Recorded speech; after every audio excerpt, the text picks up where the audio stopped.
So today we will start the unit number 6, and it's an introductory type of unit where we are going to learn about different engineering mechanisms and their applications. Okay, out of which many mechanisms are already seen by you in the previous units. Still, as it is a part of our syllabus, we will cover it again.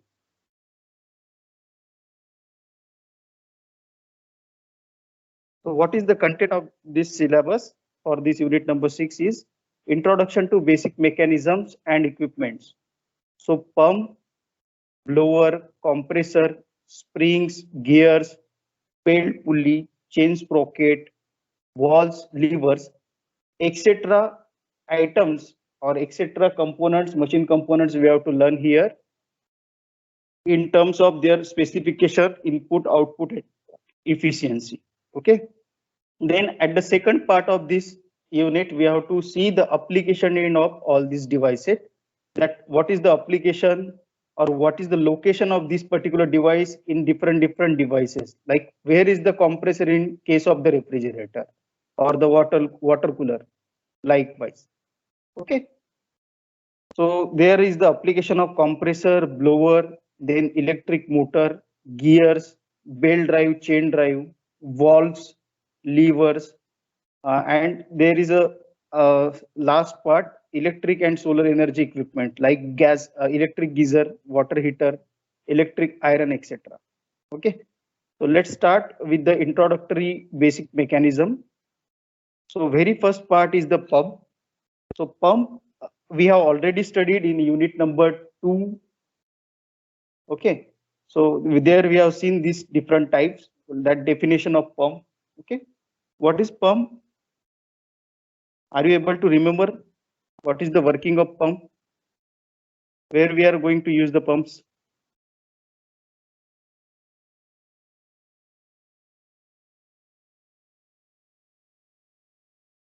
Guys, are you there with me?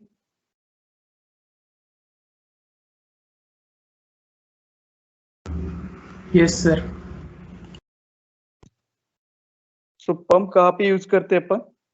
Whenever we have to transmit hydraulic energy from one place to another place, we are using the pumps. Okay, so pump is a device or a hydraulic machine which converts mechanical energy into the hydraulic energy. Okay, so what are the primary purposes of the pump? To lift the water from a low elevation height to the higher level, or sometimes it is used to circulate some liquid within the circuit. Okay, suppose take an example of a water cooling system of the automobile, where we have to continuously supply the coolant within the that cooling system. So for that we require one pump. Okay, so these are the applications of the pump. Then these pumps are driven by some prime movers like electric motor or IC engine or steam engine is required to drive this pump. Mainly this pump, in general, we are classified this pump into the two categories, but actually the classification is big. So what are the two important types of the pumps? That is the reciprocating pump and the centrifugal pump. Then coming back to the main classification of the pump, pump can be mainly classified into two categories like positive displacement pump and dynamic pump. Okay, so again the positive displacement pumps are of two types, rotary and reciprocating one.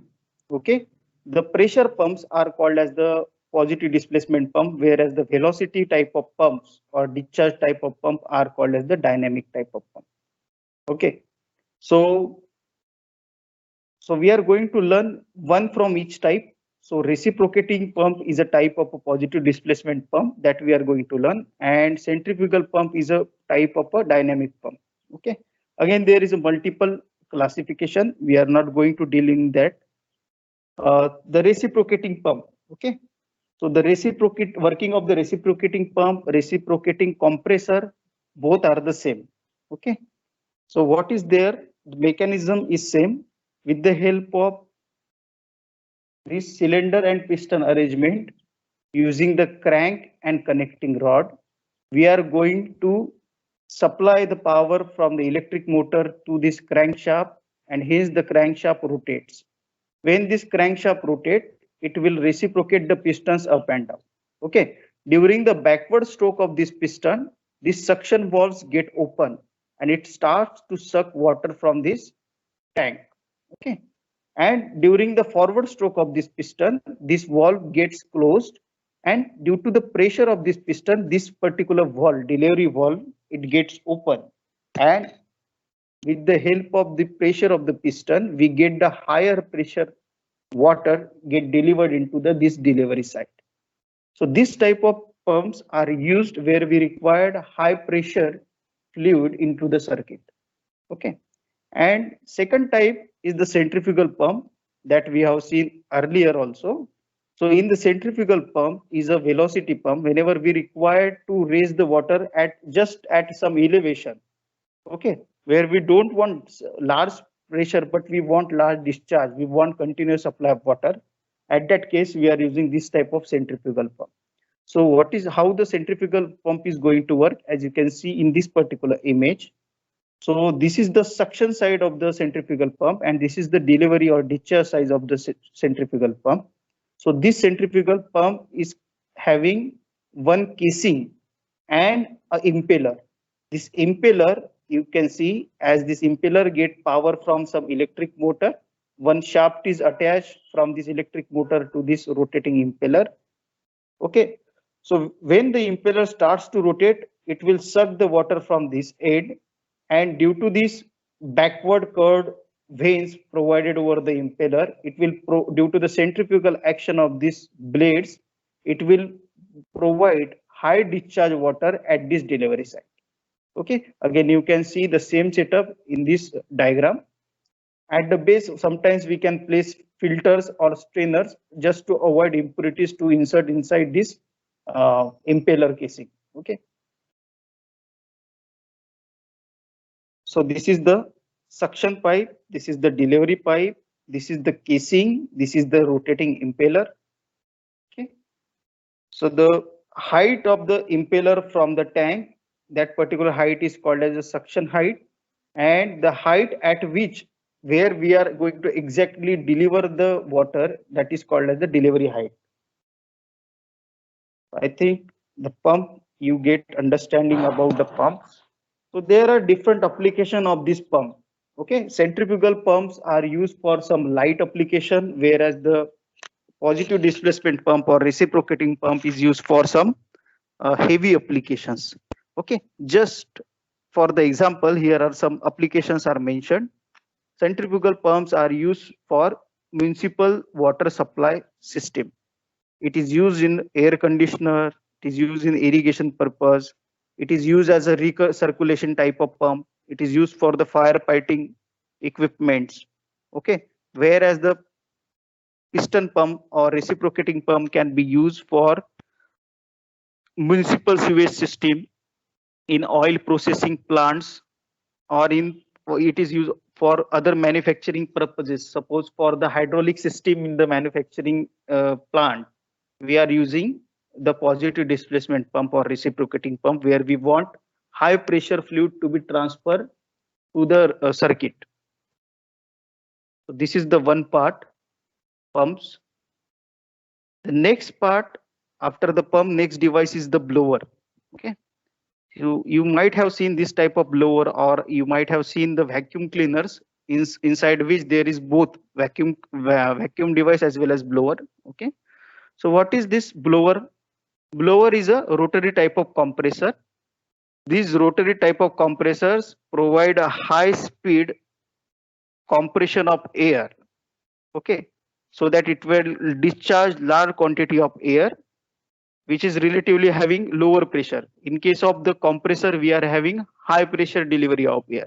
So when we require large discharge of air, similar to the centrifugal pump, it is just we can say a sibling of a centrifugal pump. Okay, only the fluid is different. So this is called as a blower. Again, as there is a classification of the pump like a dynamic and positive displacement, here is also some classification for these blowers. So this is the centrifugal type of a blower, whereas this is the root blower. Okay, so through video I will show you the working of both.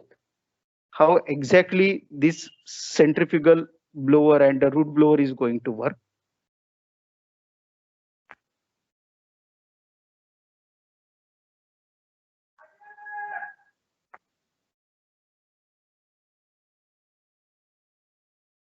The video don't have any sound, it just have animation. So it's a picture of a root blower. Okay, so root blower takes suction low pressure inlet from this side, and due to the action of the rotating lobe, it will deliver the high pressure air at this exit side. Okay, out of these out of these two lobes, only one lobe is having power. One is the driver lobe, and other is just driving along with the another one. So this is called as the root blower. Second video I would like to share you. It is for the centrifugal type of blower.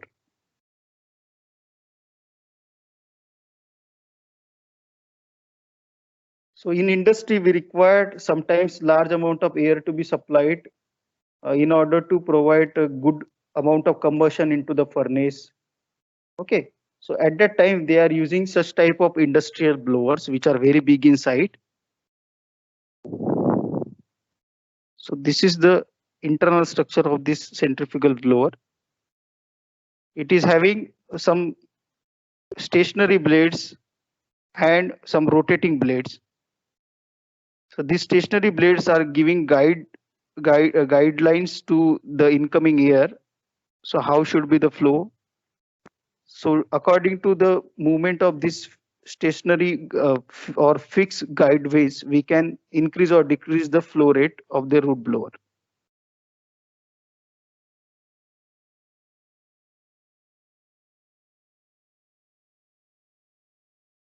Even we can control the discharge pressure by moving these types of vane, which are placed at the periphery of this root blower.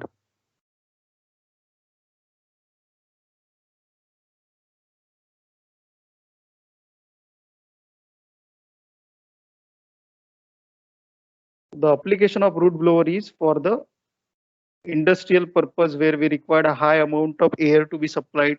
Let's suppose for the furnace purpose, where the combustion of a furnace we have to enhance. In that case, we are using such type of blower. Next to the blower, next is the compressor. Okay, we have seen the compressor definition, classification, what is single acting compressor, double acting compressor in the previous units. Okay, just for the revision, I will show you this particular animation so that you will recap what we have learned about this reciprocating compressor. So it is having the similar structure to that of the reciprocating pump, only the media is going to change. In centrifugal, in reciprocating pump, the media is water, now the media is air. So air, this is the low pressure air that we are going to suck from this side. This is the suction valve, this is the delivery valve. And with the action of the piston force, this low pressure air is now converted into the high pressure air. Now, as here in this diagram, you can see only the one side of the piston is under the working. No gas is compressed at the other end of the piston. So that's why it is called as the single acting. If the both side of the pistons are under the working and it is doing this type of work, it is called as a double acting type of reciprocating compressor. Then the next part in this syllabus is the spring, where we have to see different types of the spring. So spring sections also we have covered into the vehicle systems where in the suspension side. Okay. So mostly these springs are divided into two categories like a compressor spring and tension spring. Okay. And again, these are the different types of spring. These are called as the torsional spring. You might have seen the torsional spring into some toys. Okay. कभी कभी किसी toys में अपन चाबी भरते हैं ना, after doing that it will play. So that consists of this type of torsional spring either, or it may be having the conical type of compression spring. Okay, then this is the disc type of spring. This is the lift or laminated type of spring. The application of this we have already seen in the automobile section. Next topic is gears. Okay, so gears are mostly used in the gearbox. What is the purpose of using the gear? It is used to transmit the motion or the power between the two shafts. Okay, and how it is going to transmit the power between the two shafts? By means of these teeth, which are going to mesh with one another. Even with the different sizes of the gear, we can get the different speed ratios. Okay, these gears can be of many types. Okay, so this is one of the type, that is the spur gear, which is having the straight teeth arrangement. It can be again classified into external gear and internal gears. Okay, so this is the classification of gear. Like gears which are used for connecting parallel shafts, which are used for connecting intersecting shafts, which are used to connect non-parallel non-intersecting shafts. Okay, for parallel shafts we are having spur gear, helical gears, rack and pinion arrangement. For intersecting type of shaft we are having bevel gear. Okay, where the two mating gears are into the 90 degrees. Whereas if the angle of inclination is unknown, or even it is not perpendicular one, in that case we are using spiral or worm gear. So these are the picture where we are having the set of gears. Okay, so this is having a non-parallel type of arrangement. Okay, this axis, both the axis of the shaft are not in one plane, they are in two different planes, we can say. So this is the worm wheel and this is the worm gear. So this is called as the worm and worm wheel arrangement. Okay, then likely we can see this is the spiral gear. Even in the spiral gear also, it is having a non intersecting type of shaft axis. Okay, this is spur gear and the type is internal gear. This is again the spur gear. This is the external type of spur gear where the teeth of the gear are the straight. Okay, meter gear is the type of the one of the type of the bevel gear where the axis of the both the meeting shaft is perpendicular to one another. Again, this is the straight shaft type of the gear that is having a inclined teeth. It is called as the helical gear. Again, the double helical gear. Meter gear, this is the straight bevel gear. The one more interesting thing about the meter gear is that both the meeting gear is having the same gear set. Okay, gear ratio is same. That is 1:1 for the meter gear. This is the rack and pinion arrangement where we are going to convert the rotary motion of any machinery into the linear motion. So then we have talked about the gear train also. Okay, simple gear train. So these all are representing the simple gear train. Then we have also seen the compound gear train. So this is just a picture how the bevel gear is. Okay, so actually it's a spiral bevel gear. It's a worm and worm wheel. Okay, so whenever you want large velocity reduction, you are using these types of gears. Next topic is belt drive. Okay, gear drive is also used to transmit power. Likewise, belt drive is also used to transmit the power. Okay, gear drive is the rigid one, where in case of the belt drive we get certain flexibility. Okay, let's see how the belt drive is. Okay, belt drive is used to transmit the power from one shaft to another shaft, which are at a considerably distant apart. Okay, which are not close to one another. So to transmit the power to the both two different shafts, which is having some certain distance in between their centers, we are using belt drives or either or the chain drives. So we will see chain drives later. So what are the important parts inside a belt drive? It consists of a driven pulley, one driving pulley, one driven pulley. This driving pulley is having some prime mover attached to it. So this prime mover, either electric motor or any engine, it is providing power to this driver pulley. So that's why this driver pulley is giving power to all the belt drive. Okay, and there is a tension in between this belt, and this tension in the belt causes this belt to rotate as when it is given the power with the driver pulley. So these are the different types of belts. Okay, This is the flat belt. This is the V belt where we are having a trapezoidal type of cross section. This is the timing belt. So in the timing belt, additionally, we are having teeth over the surface of this belt so that we will avoid the slipping of the belt. Okay. So this flat belt is more subjected to the slipping. This is in between the timing belt and flat belt, whereas the timing belt don't have any slip. Okay, it is not slipping at any case. And one more type is there, that is the circular rope type of belt. Okay, the picture is not seen here.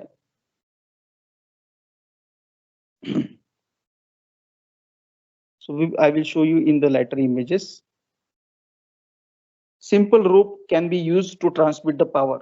Like in case of the when we are pulling out water from the wells, we are using rope to transfer that power to the bucket. So that is also one of the media to transmit the power. So out of this, most important is the comparison in between the flat belt and V belt. Okay. So comparatively, the application of the flat belt you might have seen into the flour mills. Okay. So in the flour mills, the machinery or the we can say the engine or the motor, it is giving power, it is placed at the backward side, whereas the flour mill it is located at the front side, and to delivering the power from that backside motor to the front side flour mill, we are using a large flat belt arrangement.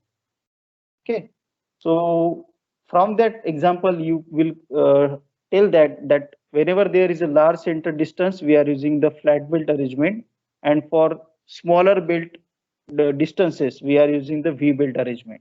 Okay, flat belts are more flexible, V belts are less flexible. Slip is more in case of flat belt, slip is less in case of V belts. Okay, flat belts are less costly, these are more costly, V belts. Their cross section is a rectangular one, and here the cross section is the trapezoidal one. Flat belt is having higher efficiency, whereas the V belt is having low efficiency. It is due to the more area is in contact in case of V belt. Okay, so more power is delivered in case of V belt, but it is less efficient. These pulleys, the pulleys for required for the flat belts are having larger size than the pulleys of the V belts. Its drives are bulky. Its all assemblies is bulky, setup is bulky. Its setup is compact.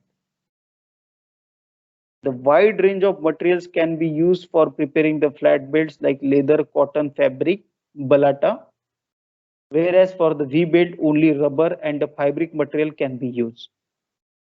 Lastly, these are the two cross sections of the flat belt and the V belt. Now again, the flat belt and V belt can be have different classification and arrangement. So this is the straight arrangement. Suppose this is the driver pulley and this is the driven pulley. This is called as the open belt arrangement. Okay, if the belt loses the tension, if we require more amount of tension, we will provide this type of arrangement. It is called as a cross belt arrangement. Sometimes we need to adjust the tension in between these two pulleys. So we additionally add one idler pulleys into the circuit. So that additional pulley is called as a idler pulley. Then similar to the compound gears, we are having compound belt drives. Suppose this gear one is a driver pulley. It is giving power to this particular pulley, and this pulley is attached to this particular shaft. So now for this 3 and 4, pulley number 3 becomes the driver. Okay, as this particular shaft rotates, it will acts like a driver and it gives power to the last pulley. Okay, so again we can say that the pulley number 2 is also called as the follower pulley. Okay, this is driver pulley, this is follower pulley. This again became the driver pulley, and this is the driven pulley, final pulley we can say. This is called as the compound belt drive. This is one more arrangement. It is called as the quarter turn belt arrangement. It is having different axes for these different pulleys, driver and driving pulley. Along sometimes these also can be used with the help of some guide pulleys. Okay, so the quarter turn can also be used with some guide pulleys as shown in the diagram. So this is the picture of a quarter turn belt.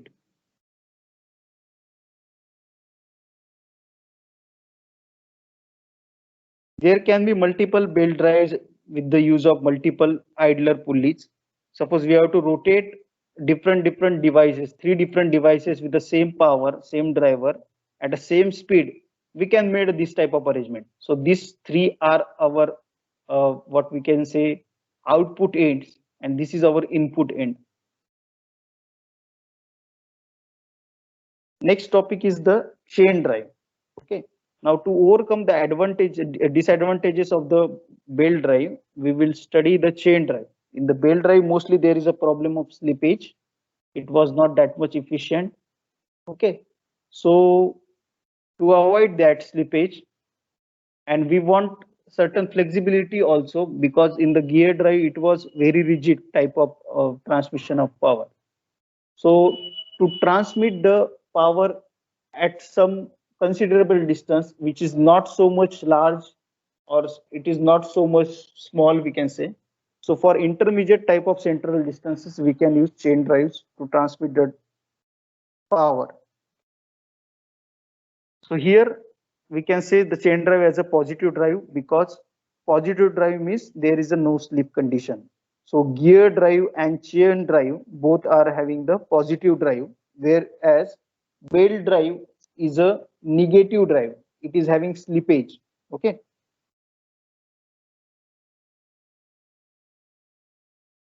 So out of this chain drive, we will learn these two types. We will see the picture for these two: roller chain drive and silent or inverted tooth chain type. So this is the normal chain, that is also called as the roller chain. Okay, which having number of set of linkages, and it is having a pair of rollers. So this, as you can see in these pictures, these are the parts of this chain drive mechanism. Outer link plates, one represents the outer link plates, two represents the inner link plates. So this is the outer plate, this is the inner plate, outer plate again.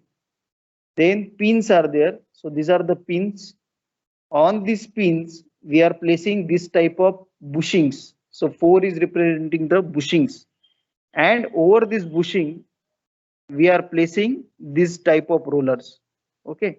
So this type of arrangement is there. So external plate, internal plate, pins, bush, and rollers.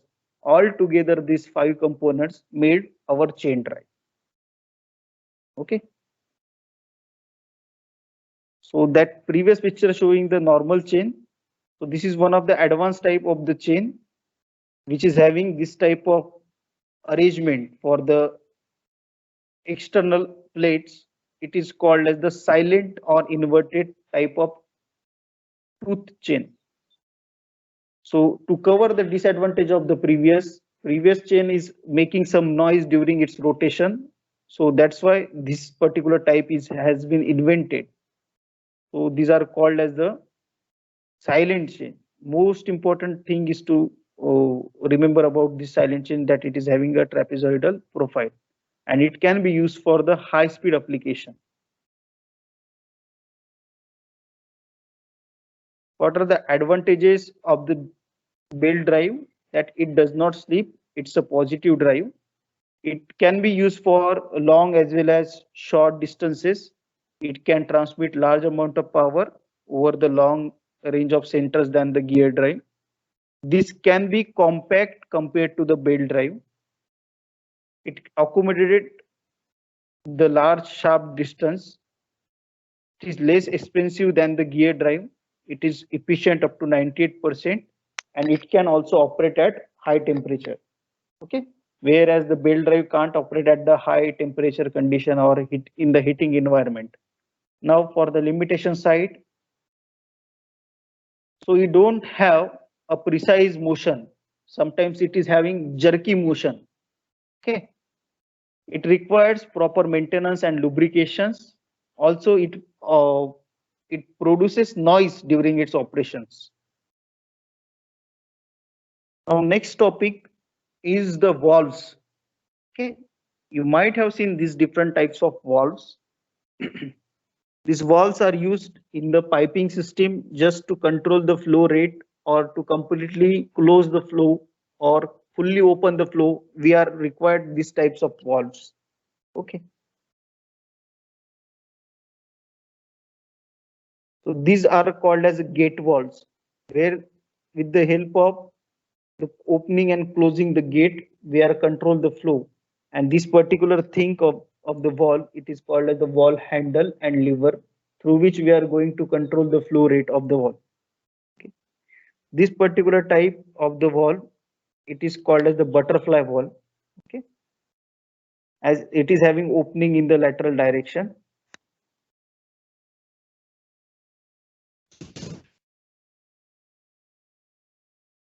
So there can be different types of control valves to control the different parameters of the fluid, like to control the velocity of the fluid, to control the pressure, or to sometimes to control the direction of flow. Based on that, there are different types. Okay, this type of valves can be used into the hydraulic systems either or into the pneumatic systems. The types of valves can be pressure control valve, flow control valve, or direction control valve. Okay, so there is a huge classification. We are not going to go in that much details.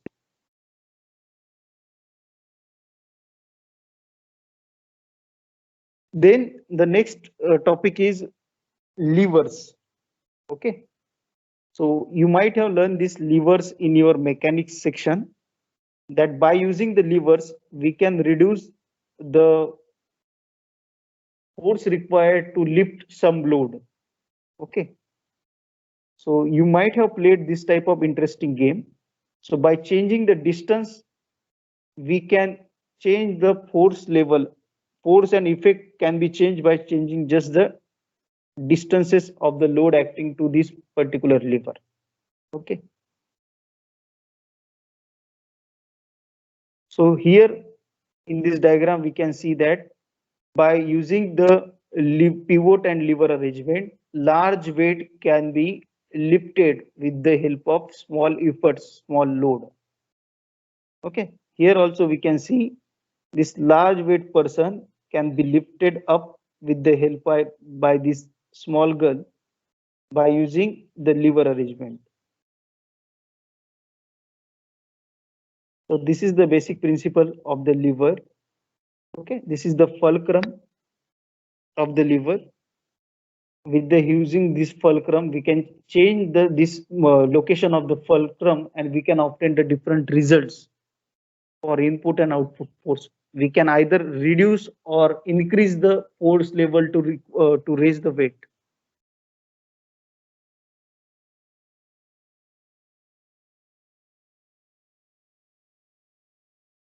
So based on these levers, we have to learn different applications of that. So this is the normal first class lever, simple levers. Okay. So as application, you can see here, there is a wrench. Then second class of lever.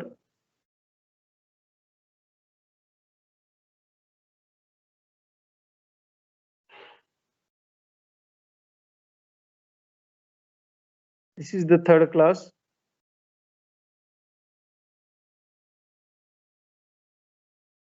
They're just changing the different location of the fulcrum. They obtained the different results. So now till that point, there is a first part of the unit where we have to just identify the different machine components, devices like pump, compressor, blowers, okay, etc.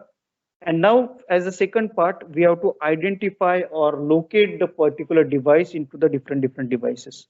So for the application of the compressor, we can find the application of the compressor into refrigerator, into your window split AC, and into the water cooler. So where exactly the compressor is in there into the refrigerator, this particular dome shaped structure is nothing but your compressor in the refrigerator. Okay.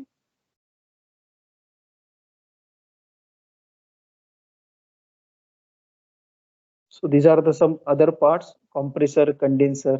This is the throttle valve. This is the liquid, whatever the coolant is required to cool the refrigerant. And this particular thing is the throttle valve at the top of it.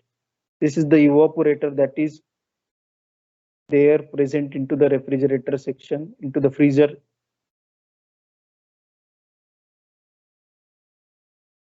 Then inside the water cooler, we can also find there is application of the compressor. The water cooler is also having the similar working principle to that of the refrigerator. Even in the split ACs, we can find the compressors present there. Okay. Mostly into the compressors are placed at the outside section of the AC, which is present outside at the home.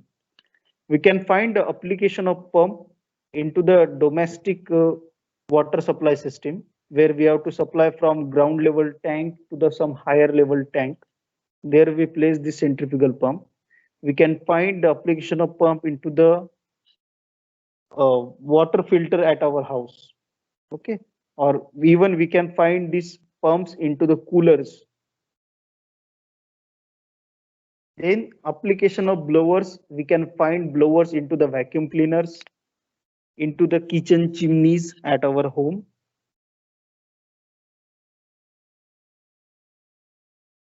Then application of electric motors.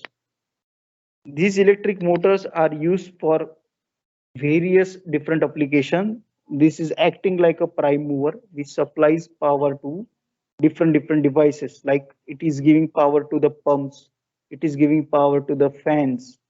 Okay, so these are the application of electric motors: exhaust fan, your ceiling fan, etc. Even we can find the application of electric motor is in the washing machine. So this is the normal washing machine, where we can find at the bottom of that there is placed one reversible type of electric motor, which is giving power to this particular agitator of the washing machine. Okay, which is used to wash the clothes. Even we can find the application of water pump into the washing machine.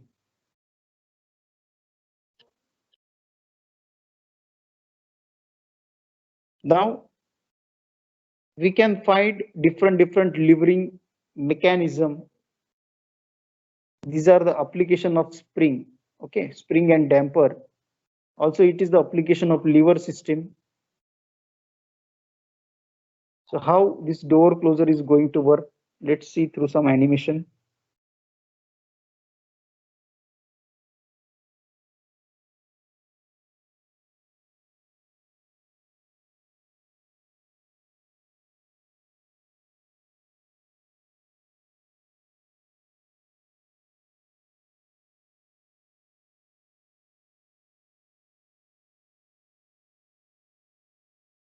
So as you can see here, inside this arrangement, there is a spring and rack and pinion arrangement. Through that, we will have a working for this damping mechanism.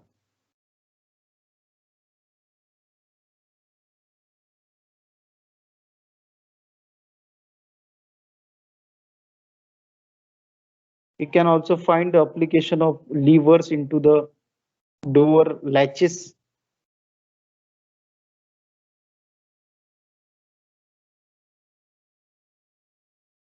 This is the application of chain drive. You all are familiar with this particular example. Okay. Mechanism used in the bicycle for transmission of power.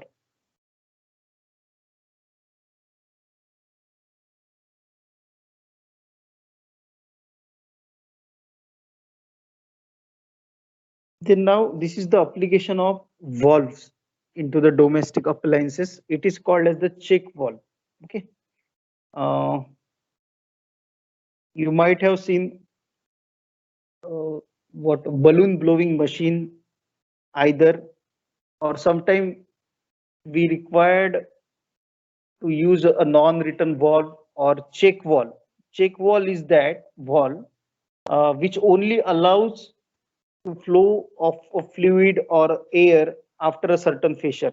Okay, so whenever if the pressure from the inside, if it is sufficient enough to tackle this tension from the spring, then and only this ball move upside and it will allow the entry of the fluid.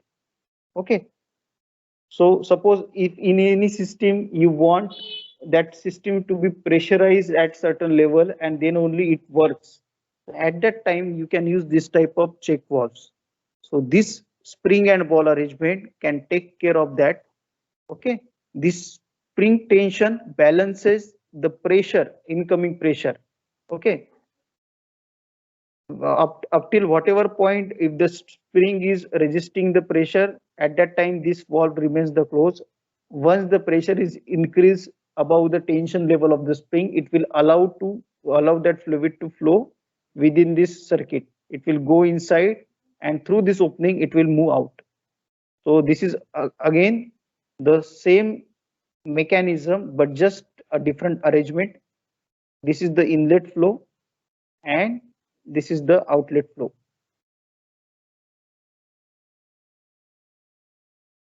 So it is also called as NRV, at it will only allows entry from one direction also. So the same setup can be acting like a non-return valve, so that it will allow pressurized water's entry from this side and it will block the entry from this side also.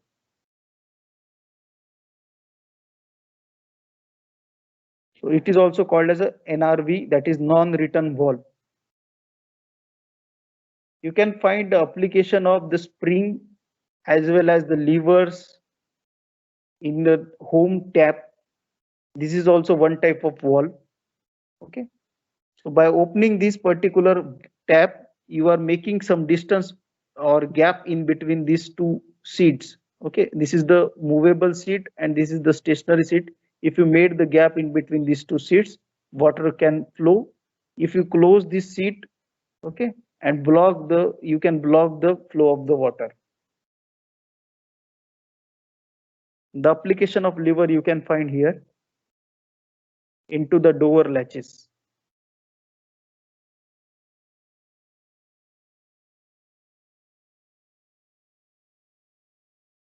Then application of lever, as I told you during the braking system, we are not pressing the brake, but we are actually pressing the brake lever. That brake lever, okay, that is the brake pedal. It is one of the lever, okay, which we require to give only small amount of pressure on the brakes and it can apply then large amount of pressure on the wheels. So this is called as a fluid lever. Fluid mechanism is there. So this particular brake pedal, it is acting like a lever where this particular center point is acting as a fulcrum. This is the load you are provided, and with the help of that, some force is going to raised out. We can find the application of gears into the clock.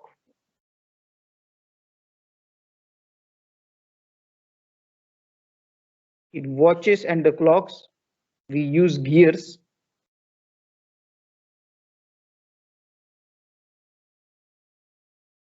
This video is about the quartz. Here in this video, you can see the drive mechanism of the clock.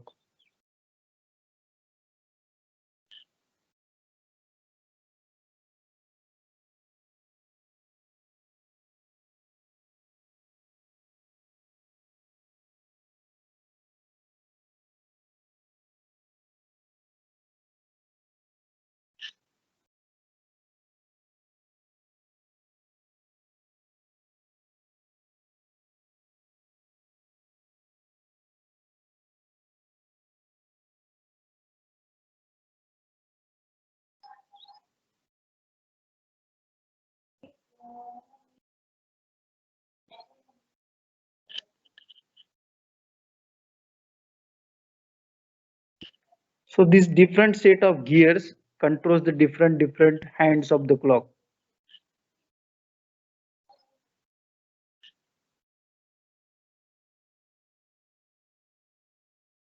This is per gear and application is a wall clock.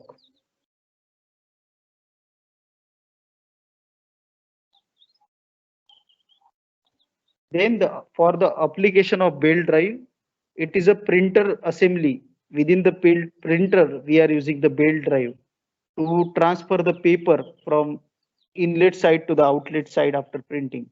So there we are using the belt drives as a mechanism. Then for the solar application, we are having application of electric geyser, electric geysers which are used to heat the water.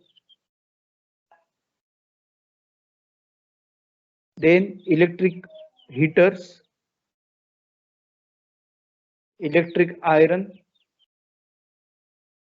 These are the applications of electric appliances.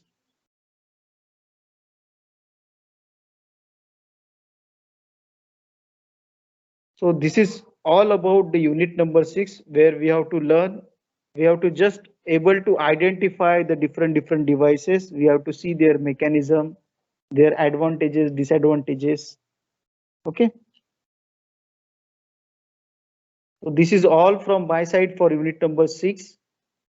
So just for the revision, we have learned what is pump. Inside the pumps, we have seen two different types, reciprocating pump and centrifugal pump. Likewise, for the blower, we have seen the two different type of blower, centrifugal blower and root blower. For a compressor, there again, compressor can be divided into single acting, double acting, reciprocating as well as rotary type of compressors. We have seen different types of spring like compression spring and tension spring, then lip spring, torsional spring, helical spring, etc. Then we have seen different types of gears. Okay, spur gear, helical gear, worm and worm wheel gear, rack and pinion arrangement, spiral gears, bevel gears. Then we have seen different type of belt and pulley arrangements. There are different setup, different assemblies. Then different types of belts we have identified like a belt, V belt, flat belt, timing belt. Rope can also be used as a belt drive. Then we have seen chain and sprocket drive. Okay. We have seen different types of valve. We have seen what is check valve, what is non-return valve. Okay. We have learned about the levers, what is fulcrum, what is force, what is load. Okay. And how we can change the different location of fulcrum to obtain different results. Then for the applications of the compressor, we have seen the application of the compressor in refrigerator, water coolers, split AC. We have seen the application of pumps in the uh, domestic water pump system while filling the overhead tanks or water filters.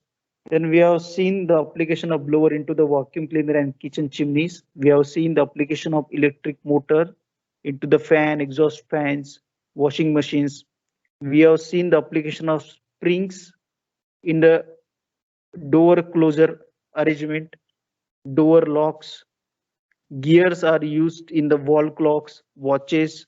It is also used in the printers. Belt drives and chain drives are used into the photocopier. Belt drive is used in photocopier, or we can say into the printers, where a chain drive is used into the bicycles. Valves are used into the water taps. Levers are used for door latch, brake pedals, etc. Then there can be a electric or solar energy used for heating purposes. So for application, we have seen electric application, we have seen electric geyser, electric water heater, electric iron. Okay, similar these three devices can also be run on the solar energy. Then there they can be called as a solar geyser, solar water heater, and electric iron. Okay, so this is all about the unit number 6. I hope you find it interesting and you get some knowledge for unit number 6. You are now able to identify the different mechanism.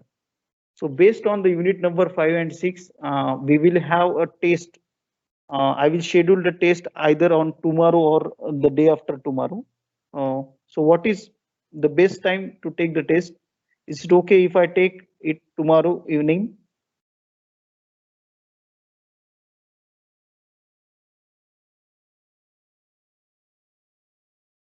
Guys, anyone, please give me the reply. Is it okay to keep the test of for the both the unit at tomorrow evening? Tomorrow evening. Yes, sir. Okay.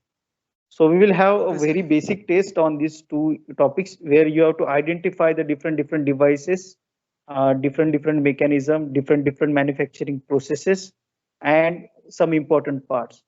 If you have missed any lecture, I have uploaded all these 4 lectures. Okay, on the YouTube. I will share the link of all the 4 lectures to you till today evening. Then you just go through all those video. If by mistake anyone has missed that video, you just increase the what we can say speed of that video so that you can cover all the 4 lectures or whatever the lecture you have missed within the short duration of time. Okay, and tomorrow evening we will definitely take the test. So with this, we will stop today here.